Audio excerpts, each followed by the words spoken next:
Gender affirming care or gender destroying care? Find out more about this dangerous practice and what we are doing to fight back today on Florida Focus.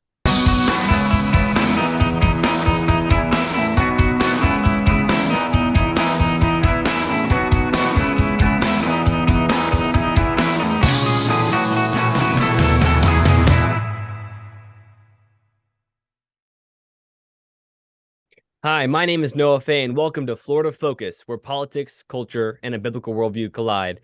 We're back with Aaron DiPietro, and today we're talking about gender destroying care. Aaron, let's jump into this. First, let's talk about what is gender identity. Gender identity, thank you, Noah. That's a great question. Gender identity is a fairly recent concept that is basically seeking to divorce the concept of gender from biological sex. So for the past probably 6 to 10,000 years, humanity has always considered that biological sex and gender were one and the same, and that continues in the modern American tradition of over the past 250 years. That there was two biological sexes, male and female, and gender was simply another, equal synonymous term for biological sex. However, over the past probably 10 to 15 to 20 years, we've seen the rise of the concept of gender identity, which basically articulates that one's gender expression or the feeling within oneself, within one's mind, can be completely different and separate from biological sex. Now, a lot of people think this means, oh, that I can be biologically a male, but I can identify as a female. The reality is there are unlimited gender expressions out there. People identify as asexual, two-spirited, double-gendered. The sky is unlimited when you're divorcing gender from biological sex and biological reality. So the push is that you can be born a male, or how they like to say now, unassigned or assigned male at At birth. birth. Mm-hmm. You can be assigned male at birth, to quote them, but you could identify as really whatever you want, right? Correct. And where is this coming from? Is this a social media push? What is happening here in terms of this crazy gender dysphoria or rapid onset gender dysphoria that we're seeing? Yeah, well, I think heavily it's coming from, social media and from public education. So when you go back over the past 50 years, so there's two different types of conditions that we're talking about. Traditional gender dysphoria is been identified in the medical community as a legitimate mental health condition, where it's a severe condition where a person's biological sex, as it's revealed within their body, within their genitalia, their hormones, and the like, is one way, but their mind is basically conditioned in a different way. They have severe mental health issues and confusion about what their biological sex is. And that's been treated in various ways through counseling and through helping people to realize the beauty of their bodies and that they are perfect just the way they are. And so it's been the way that the medical community has addressed it over the past, decades. It predominantly used to be, I think it was 70 to 80% of those with severe gender dysphoria were biological men in middle age, maybe in their 30s or 40s, kind of dealing with somewhat of a midlife crisis. Recently, though, we've seen the rise of social media and your average TikTokers and Instagram influencers that are pushing this idea of, oh, change, one day I can just change my gender and such. And we've seen kind of a new rise, and this has been documented by liberal scholar Abigail Schreier, on the rise of rapid onset gender dysphoria, which is basically driven by social media influencers and popular television culture media. And that predominantly has been targeted and been gaining traction among, I think, because it used to be like 70 to 80% biological males in their, middle age. Now it's the primary victims of rapid onset gender dysphoria are teenage girls. And that is that's where we've seen a major, struggle. Tell us about a little bit of what we've seen in terms of the influences, in public education, particularly. What are some of the ways that are being used to influence kids into this concept? Well, aside from teachers across the nation feeling comfortable talking about their sexuality to third graders, the real push has come from something called the Genderbread Man, and there's another new updated version where it's a unicorn. Mhm. And we're actually gonna put these images up on the screen. Basically, what this is a, you could define it as a gender neutral, uh basically shape of a man, or if you have the unicorn, they changed it from the gingerbread man to the Mhm. unicorn to be more That was too, inclusive. yeah, more inclusive. Yeah. Right. Yeah, Mhm. the gingerbread man was not inclusive enough.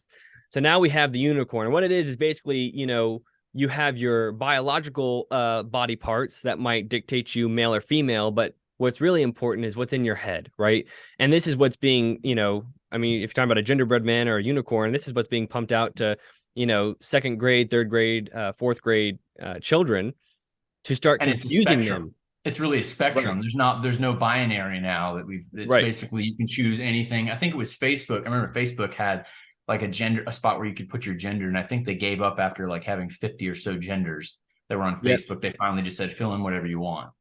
Right. Yep. And that's what we're really seeing is this mass kind of operation to confuse children who are really not able to even, I mean, children don't even know what they had for breakfast, but now we're Mhm. telling them that they can determine what their gender is. And then if they determine the gender that doesn't match their assigned at birth gender, then we're going to treat them with hormones that inevitably sterilize them and then eventually procedures that will permanently alter their body for the rest of their life. And this is what's being pushed on young children. And I want to talk to you about why is this dangerous? And I want to do it from two aspects. The first aspect, I want to talk about why is this dangerous in terms of healthcare to the patient? Yeah. And then let's talk about why this is dangerous to society as a whole. Yeah. Well, so I mean, first and foremost, the data is fairly extensive, but we do not have enough. Partially because it's a really recent phenomenon. The whole, especially as pertains to children, and it is. I think it is absolutely true to say that gender destroying therapies on children are experimental in nature because we do not have enough data in the books to be able to address this. So some of the basic harms and the dangers from puberty blockers, for instance. Uh, Puberty blockers you can have, they've not been shown to be safe or reversible. They're not FDA approved for gender dysphoria. They're basically off-label pharmaceuticals that are used for something completely different. They're being applied to completely new types of procedures for children and such. They've been shown to diminish bone density to dangerously low levels. You'll have major cases of bone disease that are connected with these types of hormone treatments. They block developments of reproductive organs and may impact fertility. They have unknown impacts on brain development.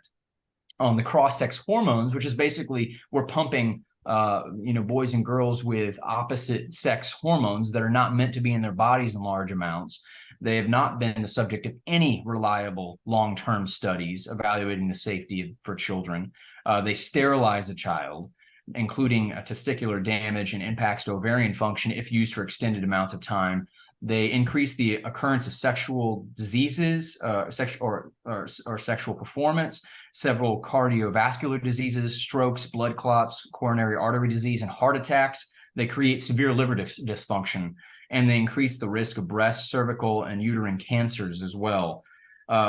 These procedures, these drugs, and these surgeries are not effective treatments. They only cause often irreversible physical and emotional harm. And the weird thing is, uh,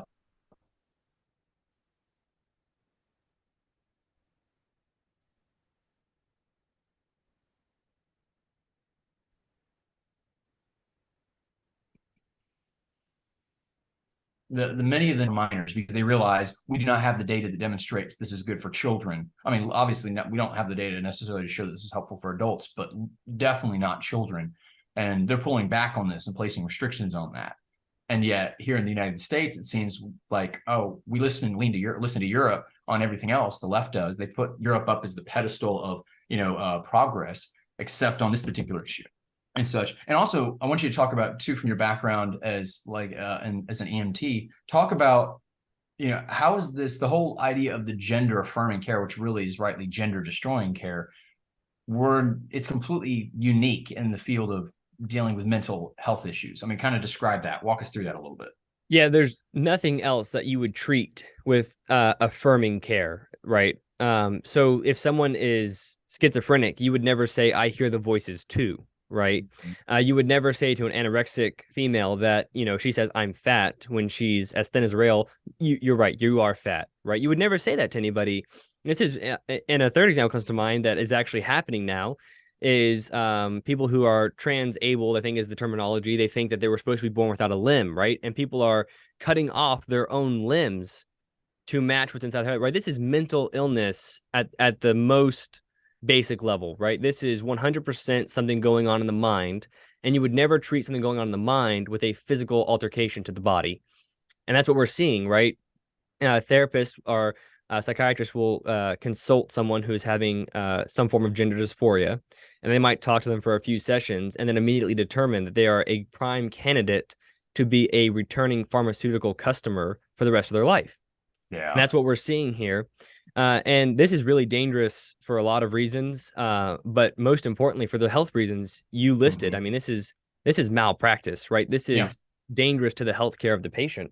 I mean, Uh, children aren't able to consent to getting married here. I mean, here, for instance, here in the state of Florida, you can't get married until you're 18. You can't vote until you're 18. You can't join the military until you're 18. You can't enter into a contract, until you're 18. You cannot, drink until you're 21. You can't, there are just so many restrictions on children, and yet we're saying, you can't get a surgery without, certain procedures. You can't get a tooth pulled without, consent of the parent, but you can somehow change your gender or attempt to change your gender, which obviously is many, I think it was Dr. Paul McHugh from John Hopkins University, one of the world's foremost experts on gender dysphoria treatment, basically said you're not changing your biological sex. You simply have a feminized man or a masculinized female. That's yep. all you have. Yeah, Yeah, if you were to die and they dug you up, they would find the bones of whatever your real sex or gender, or correct. as we would say, your sex or gender is the same thing. You would Correct. find signs consistent. This was a male, right? You would Mm-hmm. find the bone density, the muscle mass, the facial Mm-hmm. features of a male, right? Correct. And just pumping yourself full of hormones or having some sort of change surgery is not going to change anything, right? Correct. And we're talking Um, about cutting off perfectly good, healthy body parts. right. That's what we're talking. That's what these surgeries are. We're literally and we're ripping and we're cutting off and slicing and mutilating little children because because they don't know who they are. I mean, we're talking about. I mean, I remember you and I know of. We went through. Puberty was a confusing time for us. I mean, it was all the hormones, all the changes that were happening to our bodies at the time. I mean, it's chaotic. Our teenage years are already hectic as they are. Children don't need all this extra, propaganda really telling them that you can be able to change your biological sex. Yep. And really basically, well, I think you put it beautifully, basically turn yourself into a lifetime pharmaceutical customer, because that's really what the bottom line is for this. You have, I think it's like several $100,000 per child just over the course of like, I think 4 or 5 years. And you're talking about you're having to stay on many of these hormones and many of the antidepressants.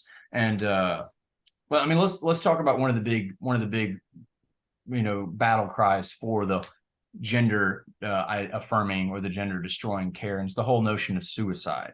Saying, oh, if these children do not get these procedures and these treatments, they will commit suicide. I mean, what is the data showing us on that? Well, I mean, the data is showing that actually after the gender destroying care, the suicide rate increases. It's really sad because you're taking people who need help and who need, some form of therapy, but not gender therapy, right? Counseling. They need Yeah. counseling, right? Mhm. And from a biblical worldview, they need a pastor, right? They need someone to Mhm. sit down with them and talk with them and talk through these things that are going on. And I think as a society, we should be more focused on, is it okay to be a tomboy as a girl? Absolutely. Yeah. Embrace that, right? If you're a little bit of a tomboy and you like to get dirty and rough and tough and everything like that, that's great. But you're not a boy, right? You're Mhm. a girl who acts like a tomboy, right? You just Mhm. have some masculine features that are in your body, and that's totally okay. But you're Yeah. still a female, right? Correct. Much like men, some men like to style their hair and like to dress, a little flashy or whatever. There's nothing wrong with these things. You're still a man, Mhm. right? You are still a man at heart. Correct. You have a different personality than Mm-hmm. maybe what you would have your characterized typical masculinity as. And And there's that's nothing really the wrong with that. media. That's really the media has created these stereotypes of what men and women are, these false stereotypes that are not rooted in a biblical worldview. They're rooted in pop culture. And anytime these kids feel like they veer from that pop culture stereotype, that all of a sudden, oh, you must be transgender, you must be ready to transition and such. Yep. Uh, and it's like, and to your point, I mean, these people need, and that's one thing these children need good at caring counseling to where they're told you are beautiful. You do not need to hate your body. You need to embrace your body that God has given you. You are created in the image of God with worth and value and dignity. And we want to show you love and show you how to love your body, how to accept yourself, how to be able to, thrive and, flourish. I think studies have shown that once that most of these children that are experiencing gender dysphoria confusion get out of puberty and out of teenage years and into their early adulthood, most of them go on living perfectly Yeah, I think the age comfortable and is normal lives. it self corrects by age 19. Correct. I think it's And 80 to 90%. And to your point, if you just leave, I think one of the best treatments is for gender dysphoria, especially the rapid onset, which is more of social media driven, rather than actually being a serious mental health issue. For the serious cases, we need maybe a little bit more counseling and a little bit more conversation and dialogue. But for most of them, watchful waiting is one of the best treatments that parents and counselors can be able to undergo for these children, instead of basically setting them on a potentially irreversible, unalterable course of sterilizing their children and mutilating their children's bodies. And we've seen the rise of ladies, girls like Chloe Cole and others, that are basically detransitioners that have regretted the original procedures that thousands of pushed them to. detransitioners. Yeah, it's just going. It's an entire movement. And the scary thing for me, Noah, is how many little girls and little boys' lives need to be destroyed before America wakes up and says, no, we need to stop sterilizing and mutilating our children. When are we going to rise up and say enough is enough? And I mean, Yep. again, the whole live the suicide. I think we need to have compassion too upon these children, and especially their parents too, because a lot of people on our side may say, "Oh, these parents need to go to jail. They're hurting their kids and such." We need to realize that parents are in many cases just as much victims as the children are, because Mhm. they're having these doctors that want the money, that want the payment. They're going to the parent and saying, "Oh, would you rather have a live son or a live daughter or a dead son?" If they have a biological son that's identifying as a girl, they'll throw out these mantras and basically lie to these parents, saying the only way that you get to keep your child alive is if you do everything we tell you to do and pay us all the money that we tell you to pay. And so many of these parents, we need to have compassion and care for them too, because they're being lied to and they're being victimized just as much as their children are and such. And Yeah. again, suicide rates are shown to be 19 times higher when a child or an adult undergoes gender destroying therapies. And that's something we cannot afford as a culture. Yeah, and I agree with you that we do need to have compassion for these parents that are being fed lies by these doctors. And on the flip side, like anything, you have extremists, right? You have parents who love the virtue signaling aspect Yes. of having a transgender child. So those parents Mm-hmm. are a different breed, right? Those are the ones we see on social media who say, "Oh, my son played with a Barbie today. I'm so excited. We're gonna start this whole process of transitioning him, because he played with a feminine toy." Right. So you are always going to have those extreme cases. But for the most part, I agree with you that a lot of these parents are just really trying to do what they feel is best for their children. They're misinformed. Mm-hmm. And it's our job. And we're going to talk about how we're fighting back here in Florida. But it's also your job, if you're watching this, to educate your friends who might have. And I'm sure that there are plenty of people who have friends. I know I have friends who have family members who are going through this, and it's your job to educate them and say, this is, I Mm-hmm. understand what the doctors are telling you, but it is financially motivated and it is not rooted in any form of science or studies. And you need to consider some different options. Yeah. So Aaron, I want you to talk to us about what's going on in Florida. We just had Yeah. our legislative session here, and I want you to kind of talk about some amazing bills briefly that were passed Yeah. here in Florida that are protecting children. Yeah. No, that's absolutely that's a great lead, kind of lead So talking about Senate Bill 254, led by House Representatives Randy Fine and Ralph Mazzullo and Senator Clay Yarborough. It's a powerful bill fighting back against the woke mob that is basically sexualizing and seeking to financially gain from the mutilation and sterilization of children. So the legislation, was called the Gender Interventions Act, basically is seeking to help kids struggling with their biological sex by protecting them from harmful treatments and drugs and surgeries. Children, I mean, it goes to the basic bottom line that children should not be pushed to receive experimental treatments that can leave them permanently sterile and physically marred for life. I mean, children experiencing discomfort with their bodies should be encouraged to embrace and love their bodies and natural biology, not to castrate and sterilize themselves. So this bill basically acknowledges that these doctors that are performing these procedures are violating the first portion of the Hippocratic Oath to do no harm. They are doing the ultimate harm to many of these children, both emotionally and physically. Minors can't consent to these physical interventions, like we talked about earlier. And also the pharmaceutical industry that is pushing this, it's really they're the ones making money off this. I think it's the transgender surgery market is expected to reach $1 billion by 2024. $1 billion. There's a lot of money in this as it increases. So this bill is basically seeking to penalize doctors, to criminalize doctors that are performing these surgeries. It is also allowing children that have experienced these procedures and been victimized by these procedures in the past and moving forward to be able to sue the doctors and the medical practices that cause that harm for up to 20 years, to be able to get damages. Because again, many of these cases, many people do not start to regret procedure. It's kind of like a sugar high, because when you're lied to for so long and told, oh, this is the only way that'll save your life and this is the only way that you'll feel better about yourself, for a time being, there's kind of a sugar high after you have the procedure, that's the thing. Most of the studies that the left quotes to say, oh, gender affirming care works great or gender destroying care works great are the short-term studies that only cover like 2 to 3 years after the surgery. Most of the long-term studies after 4 or 5 years are the ones that show the massive suicide ideation increase, the massive, depression and alcohol and drug use that are occurring with many of these individuals. Those are the studies that we need more of. And those are the time periods we need to allow those people, those victims, to be able to have time to get justice against the doctors and the medical practices that, victimized them in the first place. And Florida has allowed those protections and provisions to go forward and such. We're extremely excited about that. In terms of protecting children. Sadly, on the first steps of the left sued the state of Florida and to try to overturn the law. They did win the first federal district court. It was not a shock because the judge that they went before was a radical leftist and such, so it wasn't a shock there. But the bill is on appeal to the 11th Circuit Court of Appeals, which covers Georgia, Florida, and Alabama. And we are very positive about the results there because we've had a lot of great rulings come down from the 11th Circuit Court of Appeals. So we are prayerful and hopeful that we will get a good ruling to uphold this critically important bill to protect children here in the state of Florida.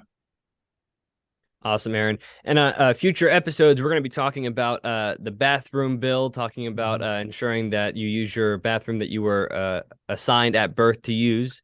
And different bills that are really geared towards protecting children from this dangerous ideology. Aaron, thanks for sitting down and just talking to us about this. Yeah. And for everyone out there, don't use terms like gender affirming care. Use terms like gender destroying care. That's really what it is. All right. Thank you, everybody. Awesome. God bless.